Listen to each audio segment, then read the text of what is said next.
Howdy and welcome back. I'm Steven and this is FWP Reviews. As I continue to get the ball rolling more and more after that brief hiatus I had because of move-in and tumultuous times, I figured we'd take some time to visit a movie that I've wanted to do a video on for a very long time. This movie has taken my heart since I first saw it in the summer of 2019, and that movie is Quentin Tarantino's Once Upon a Time in Hollywood.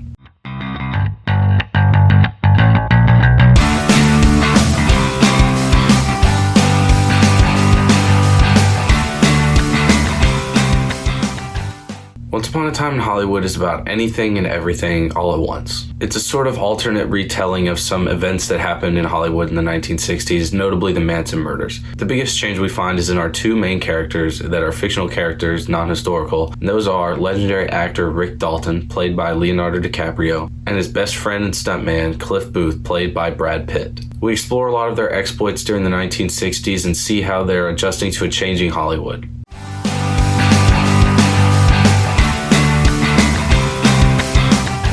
This movie is one of those movies that is all about the vibes. Using vibes to describe a movie is a largely non-technical term, but the technical aspects of this movie are what makes this journey and odyssey something to remember and not just an aimless, vibey piece of garbage. Tarantino is largely regarded as one of the best directors working today, despite the massive misinterpretation of his film by the legendary film bros. Despite this, he continues to use his talent to crank out great work as we are seeing the near end of his movie-making career, supposedly. That's coming with the news that the next film would be his final, which would make this his penultimate movie. His talent and effortless abilities behind the camera shine through in almost every moment of this film. The neon lights and the riveting and endless nighttime drives help set up this old Hollywood atmosphere better than I could have ever imagined for this movie. The music, the cars, the costume, and so much more help set this atmosphere up and make it ripe for vibing. Two other immense talents in this movie are none other than the lead actors. Leonardo DiCaprio gives a beautiful and captivating performance about a performer who is falling from his prime. He's able to inject an expert emotion into these very cleverly written scenes.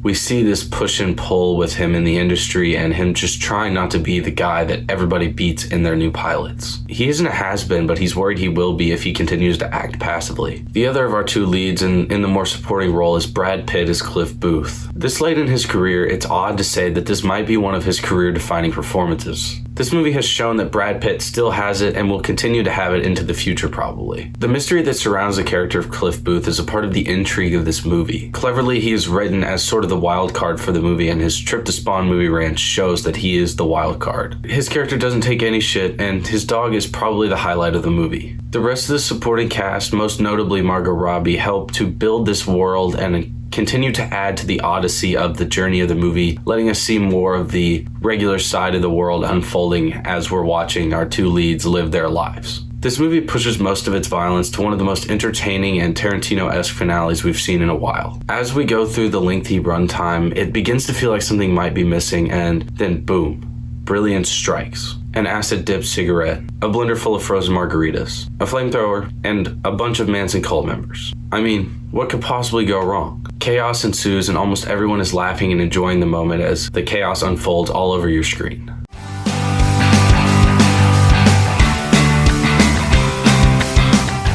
This movie, as I've stated all too many times, is all about the vibes. It might mean that the themes aren't as prevalent, but it doesn't mean they're not present and strong throughout. It's a sign of the strong writing and directing that a less focused idea can still be poignant. This movie has two strong themes in my eyes. The first is goodbye. 2019 was a year of film goodbyes. We had Booksmart, we had this, we had How to Train Your Dragon 3. It was thematically a year about goodbyes, which has become a lot more ironic since, but we may talk about that at a later date, but I digress. And the goodbyes in this movie are sort of friends, careers, and anything in between, really. This plays out in a lot of different ways in the movies, but we're seeing how these two filmmaking legends, particularly in Rick Dalton, the face of an old Western show that of course got canceled, and we're now seeing them reeling with that, as well as dealing with how the industry of old Hollywood is changing. This theme remains incredibly poignant as even we live on into 2021. Throughout all the tumultuous and tragic things we're going through, we're also facing a lot of change in the movie world. We're seeing a lot of movie studios try to focus more on streaming and direct to on-demand, direct to VOD type stuff, and as we're seeing that, we're seeing a fundamental paradigm shift in the making of movies. We're seeing a world where the theaters are becoming less important to a lot of casual viewers, much like Rick Dalton and Cliff Booth are seeing a world where they're becoming less important. This movie can remind us of both the fact that that fighting to hold on to something is worthwhile, and evaluating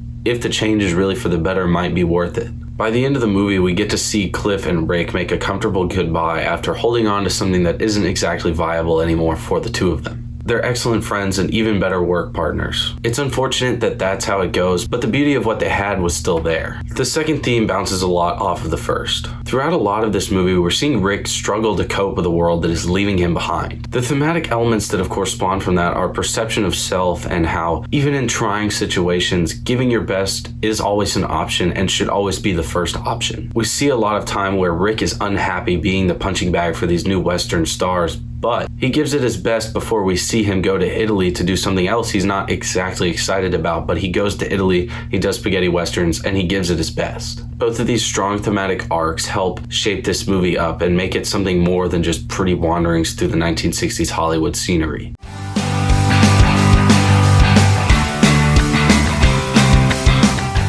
This movie is essential for numerous reasons. The obvious one I always harken back to in these FWP essentials is that the thematic elements and the filmmaking elements are both strong and blend well. In addition to this, there's a unique and supremely entertaining style to this whole movie. It allows this movie to be an odyssey of vibes and good emotions. It's odd because using vibes to describe a movie is such a largely vague and non-technical term, but it is the quintessential way to describe this movie. I enjoy the stellar performances in this movie, and the nuance, mystery, and emotion that's brought to them by the actors and actresses blows me away every time I watch this movie. This movie was my first love from Quentin Tarantino, and it has remained that way. I love a lot of Quentin Tarantino's work, but I don't think any will ever top this movie. It has almost everything you and I could possibly want from a movie and more. It manages to feel unique despite being set in such a familiar historical era for some people, and it carries its own thematic voice throughout very well. It is the ultimate vibe. With those final thoughts, I'm going to wrap this video up.